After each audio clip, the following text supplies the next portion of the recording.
Perwakilan Khusus PBB untuk Kekerasan Seksual dalam Konflik, Pramila Patten, menyampaikan bahwa Israel masuk dalam daftar hitam PBB terkait dugaan pelanggaran yang dikaitkan dengan pola kekerasan seksual terhadap warga Palestina, termasuk yang disebut sebagai bentuk penyiksaan.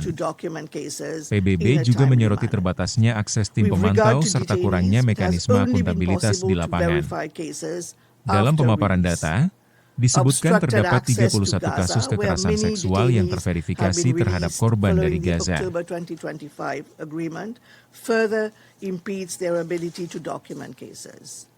In this challenging context, in 2025, the UN was able to verify 31 cases, primarily in detention settings, but also at checkpoints and during military operations, against 14 men, 7 women, 9 boys, and 1 girl from the Gaza Strip and the West Bank.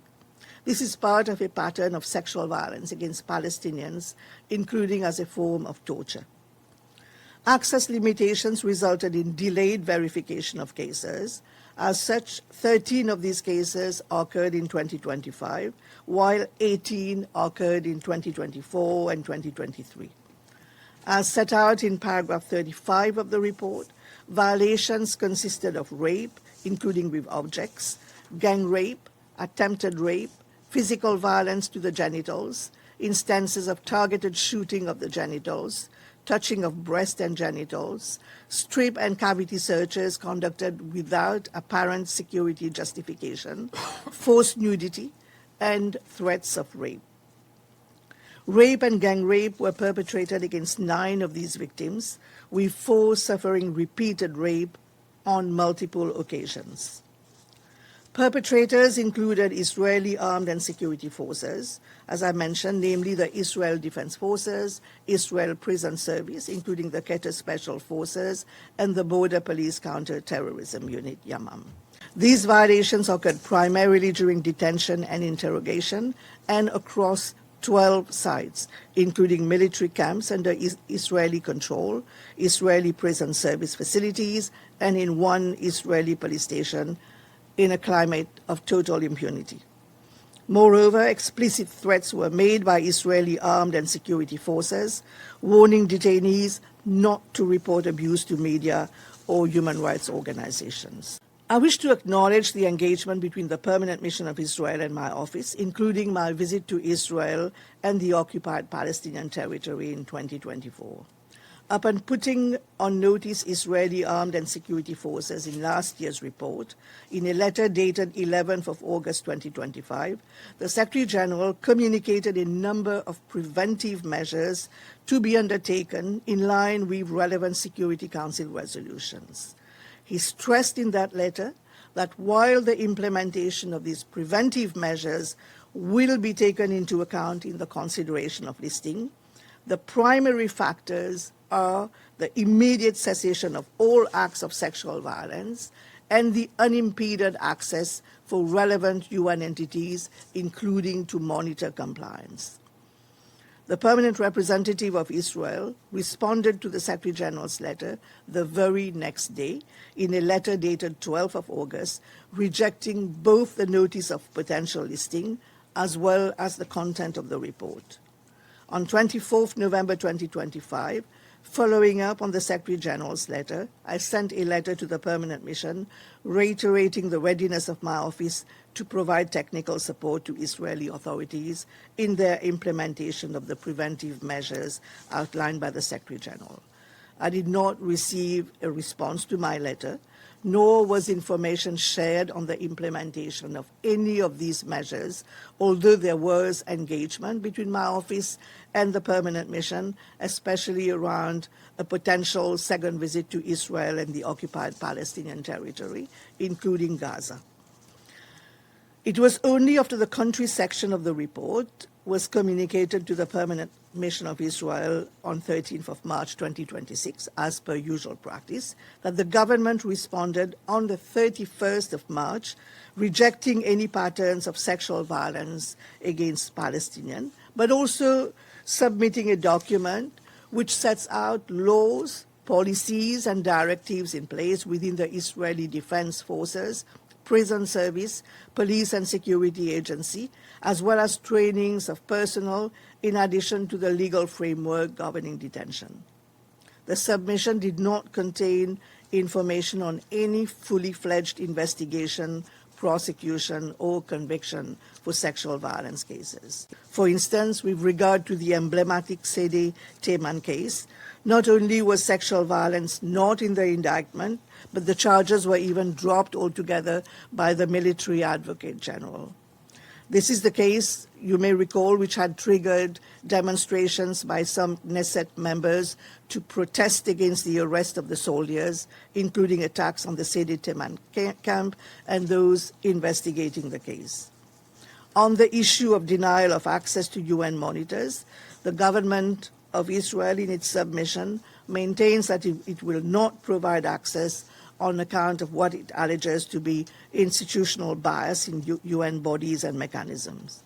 It also confirmed that since the 7th of October 2023, ICRC has been denied access to detention facilities due to security concerns. Coming to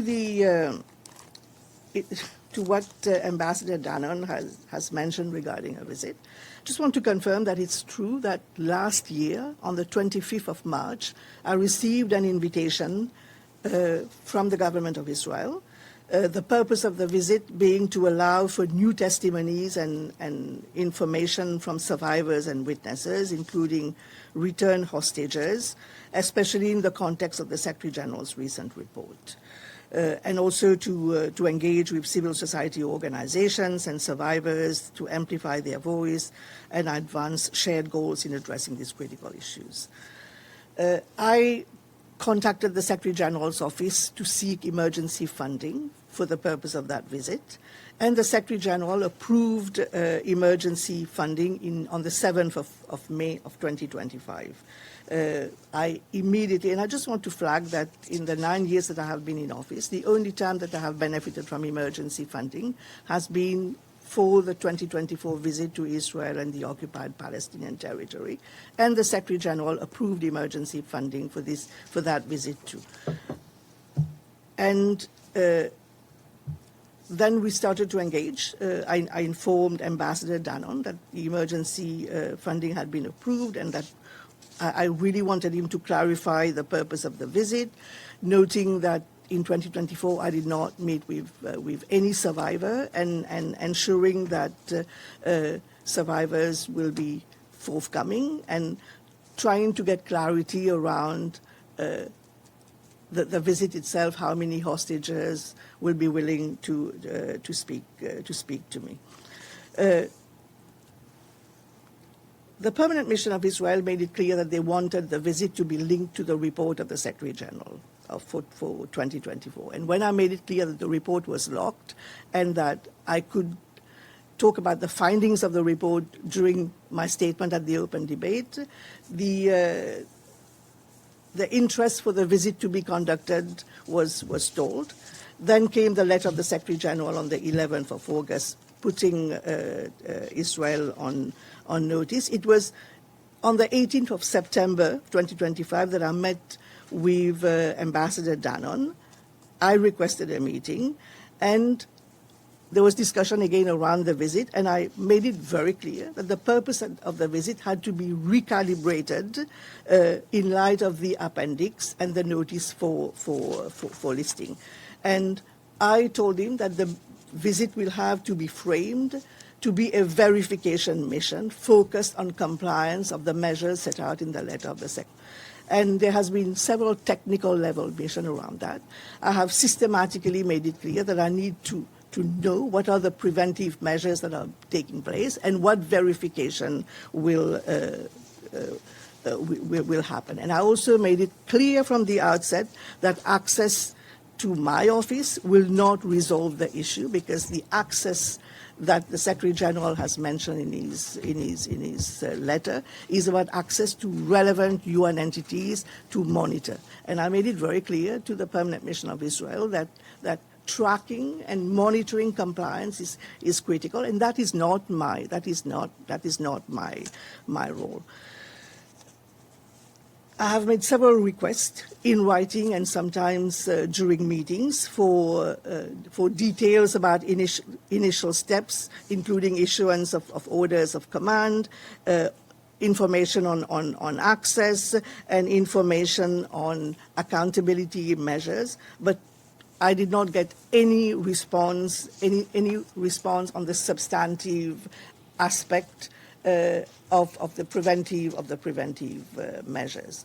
We discussed again between December and February and noted and set dates for the visit in March. But unfortunately, that visit had to be suspended on account of the Israeli war.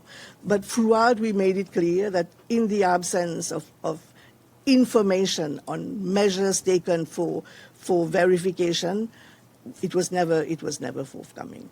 So I do not see that the submission was only received on the 31st of March. And with hindsight, when I look at the submission, I realized that the mission would not have changed anything in the outcome of the consideration of the Secretary General in listing the Israeli Security and Defense Force. Jelajahi cara baru mendapatkan informasi. Download MetroTV Extend sekarang.